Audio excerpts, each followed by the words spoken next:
Welcome everybody, my name is François Letarte and this is my channel JDRD30, a channel about tabletop role-playing games. Today, question 14 of the RPG A Day 2015 series of questions, but just before I want to show you something. Excuse-moi this. Look at that! Dayglo Abortions! Dayglo Abortions! What is Dayglo Abortions? This is a Canadian punk band. I think it's one of the first punk band in Canada. And Runeslinger talked about it into his video. It was about favorite appearance of RPG in the media. You know, those bands made some songs about Dungeons and Dragons and Call of Cthulhu.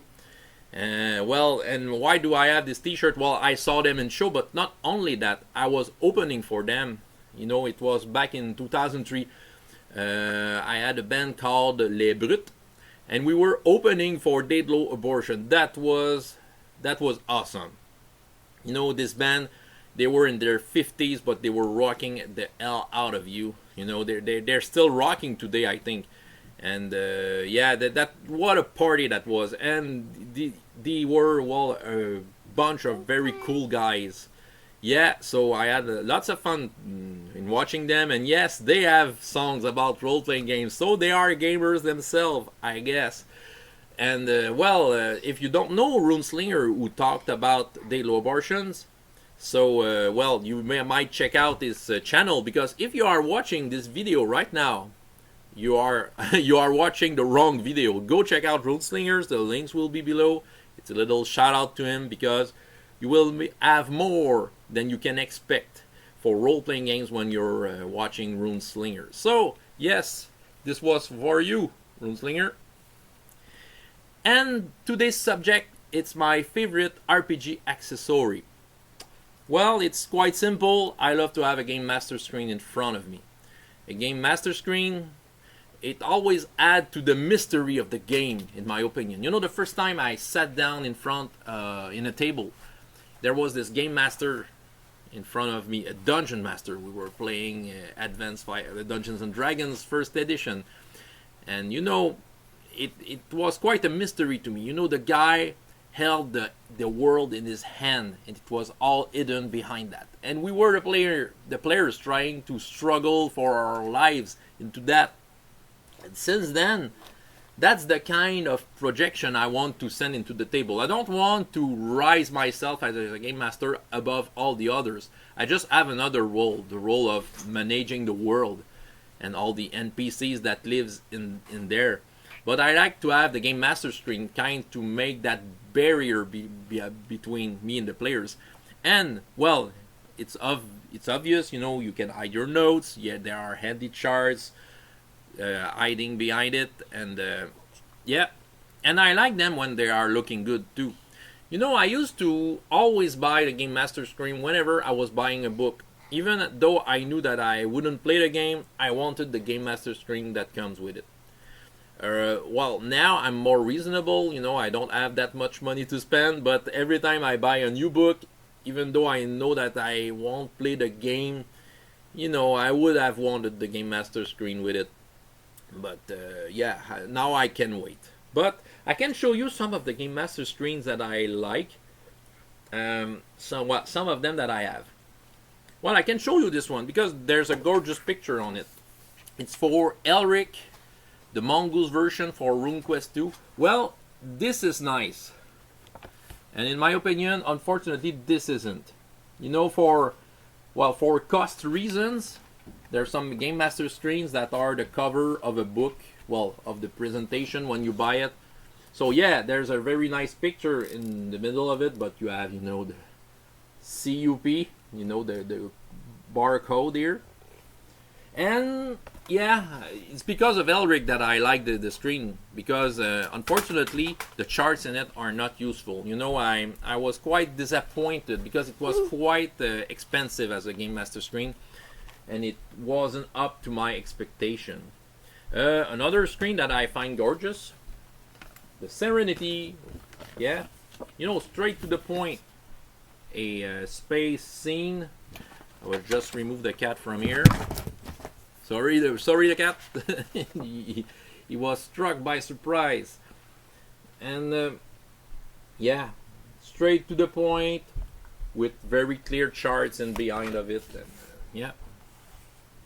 So that's it. That is a gorgeous one.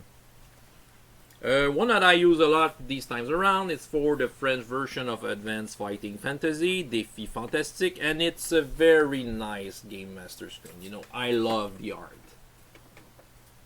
You know, the art. It's the illustrator is called Jesus.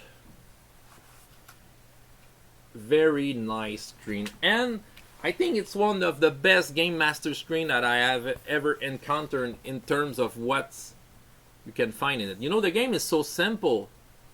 You have all the rules to create a character into, you know, just half of this page, of this panel.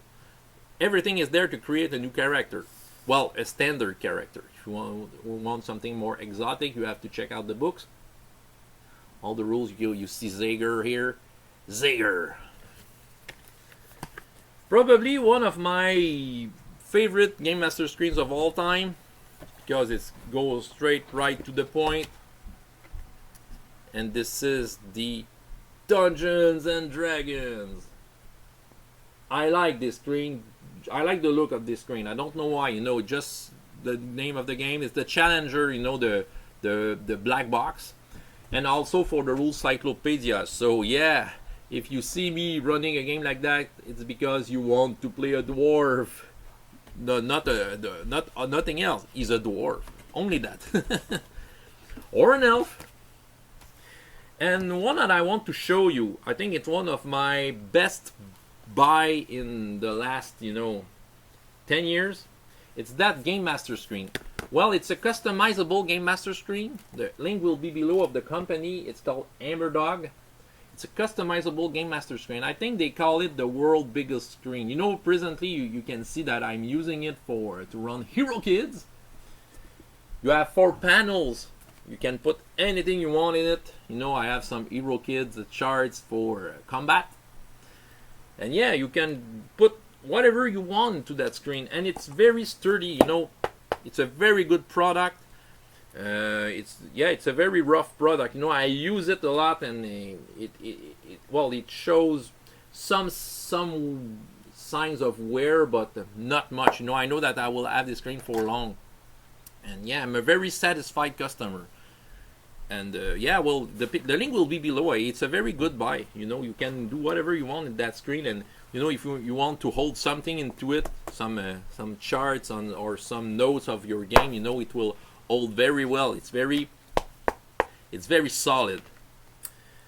So that was for the Game Master screens part. But another accessory that I've discovered recently that I find very useful in a game, especially fantasy game, these are kind of magic cards.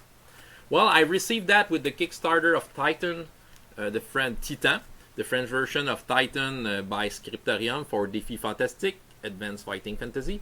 And these cards, you know, the illustrations were made by Eric Chaussin, which is he's an illustrator, French illustrator that draws lots of. He draws in a style of the old fighting fantasy type. You know, he really catches the type. And you know, you have all the spell cards with the nice illustrations in it. If I have the sorcerer spell. I find it very handy because I don't know why I have a problem with magic in most of the fantasy game. I just can't. I have hard difficulty to remember how the spell works and all that. With spell cards, the players get more autonomy. You know, they have their own spell cards. They can rely to it immediately. You know, and you can pass out the card. You know, if I want to check out something, I say, hey, pass me your spell, and I can check out something while the spell is being cast, just to be sure it's done in the right way for the rules. So I find it very handy because searching the spell in the book, you know, it stops the game, and I don't like that. So spell cards, it's a good discovery for me. I know that there are many games with that. You know, I remember Advanced Dungeons and Dragons 2nd edition, the spell cards, they had that. So yeah, very useful. And yeah, for advanced fighting fantasy, you know, there's the sorcery spell book. This one is the original fighting fantasy one, but you have all the spells of the sorcerer. So the player can have that in hand and have some autonomy about it. He can check out his spell by himself, and this one can be a great prop too. You know, the players has his own spell book. So yeah, it makes it just a little more real. So that was my today's video. It was quite long, but I had so much thing to say about Dayglo abortions, game master screens, and spell cards. But yeah, that will be done for today. So if you want to participate to the RPG A Day 2015 event, go check out Autocratik's channel. The link will be below. You can participate in any way you want, YouTube or any other kind of medias. So my name is François Letarte, and up to next time, I hope you have as much fun in your life as in your games. Goodbye.